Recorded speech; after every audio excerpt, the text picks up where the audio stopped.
इस बात का तज्जिया जरूरी हो जाता है कि पिछले 8 सालों में वजीर आजम नरेंद्र मोदी और मुसलमानों के बीच दूरियां कितनी कम हुई हैं।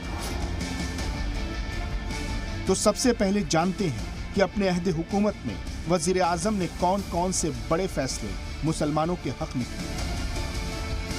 सबसे पहले तो 3 तलाक के अजाब से मोदी सरकार ने मुस्लिम खवातीन को आजाद कराया। हालांकि उलेमा ने इसे मजहबी मामलात में दखलंदाजी बताया, लेकिन 3 तलाक कुरान और शरीयत के मुताबिक गलत है, मगर इस तरफ किसी ने ध्यान नहीं दिया। 2017-18 में 3 तलाक से आज़ादी के बाद खवातीन ने खास तौर से वजीर आजम नरेंद्र मोदी का शुक्रिया अदा किया। हम कानून से चाहते हैं उनको सजा मिले और हमारी बेटी को इंसाफ मिले। पहले क्या स्थिति होती थी? पहले ये कुछ भी नहीं था, महिलाओं की जिंदगियां खराब हो जाती थी, कानून इतना इसे वो नहीं था। अब जो है कानून इतना सख्त हो गया है और जो है मोदी जी ने इतनी कुछ कर दी है व्यवस्था।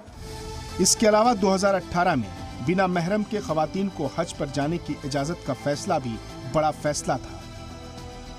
यही नहीं, 2019 में मोदी सरकार ने सऊदी अरब के शहजादे मोहम्मद बिन सलमान के दौरे के दौरान अपने मुल्क के हाजियों के लिए हज कोटा बढ़ाकर 2 लाख कराया।